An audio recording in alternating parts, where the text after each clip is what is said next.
Assalamualaikum dan salam sejahtera. Gerakan sudah hantar senarai calon dan hanya tunggu keputusan Perikatan Nasional. Gerakan kini sedang berunding dengan Perikatan Nasional dan telah menghantar senarai calon untuk bertanding dalam pilihan raya negeri Melaka 20 November ini. Segala keputusan akan diumumkan oleh PN dalam masa terdekat untuk senarai calon serta jumlah kerusi yang dipertandingkan. DAP hanya pentingkan kemenangan parti dan abaikan keselamatan rakyat. Gerakan mengkritik tindakan Lim Guang Eng hanya mementingkan politik semata-mata berbanding keselamatan rakyat dan negara. Gerakan turut menyelar tindakan petuduh rasuah itu mengkritik Kementerian Kesihatan berkaitan isu larangan mengadakan apa-apa kempen atau program berkaitan pilihan raya. DAP harus mengambil pengajaran dan iktibar atas apa yang berlaku di PRN Sabah. Gerakan juga meminta Lim Kit Siang menasihati adiknya itu yang berdegil mahukan kempen dan sebagainya demi kepentingan parti. Rakyat harus memberi mandat kepada Perikatan Nasional untuk mentadbir Melaka. Gerakan berharap rakyat Melaka memberi mandat kepada Perikatan Nasional untuk mentadbir Melaka ekoran daripada kes lompat parti yang berlaku secara tiba-tiba. Biarpun sebelum ini Pakatan Harapan sudah menandatangani MOU dengan kerajaan berkaitan kestabilan politik, namun mereka telah mengukir janji dan bersikap seperti gila kuasa serta mementingkan diri sendiri. Suami layak mendapat 3 hari cuti wajib apabila isteri bersalin. Gerakan mencadangkan para suami mendapat cuti wajib sebanyak 3 hari ketika isteri bersalin. Kementerian Sumber Manusia harus mengutamakan cuti paternity ini supaya rumah tangga pasangan-pasangan di Malaysia kekal bahagia dan harmoni. Rakyat Melaka tidak puas hati terhadap 4 katak lompat parti.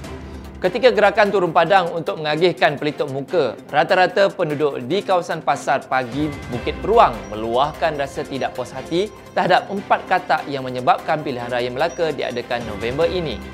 Oleh itu, gerakan berharap rakyat akan menghukum 4 katak itu pada hari pengundian nanti. Jangan menyokong kerajaan yang menyusahkan dan membahayakan keselamatan rakyat. Bajet 2022 akan membantu rakyat yang berpendapatan rendah mempunyai rumah sendiri.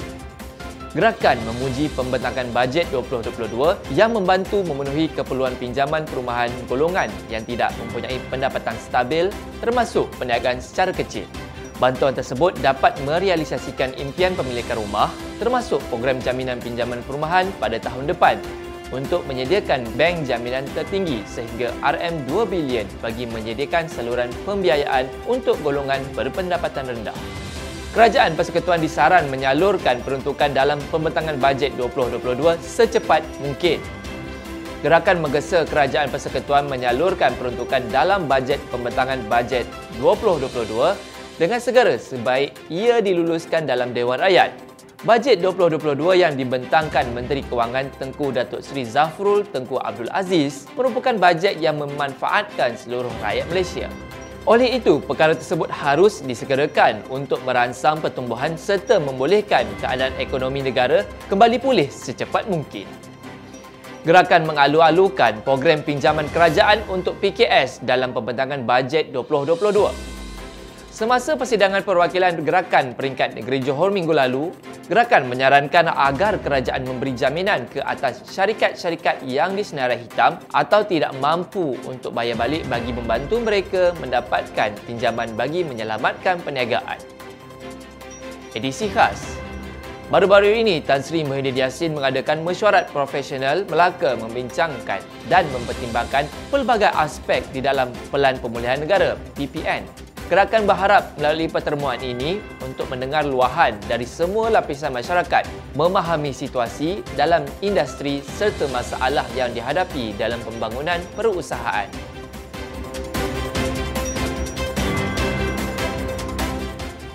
Gerakan menyuruh Zairil membuat penjelasan mengenai kos projek Lebuh Raya Bukit Kukus.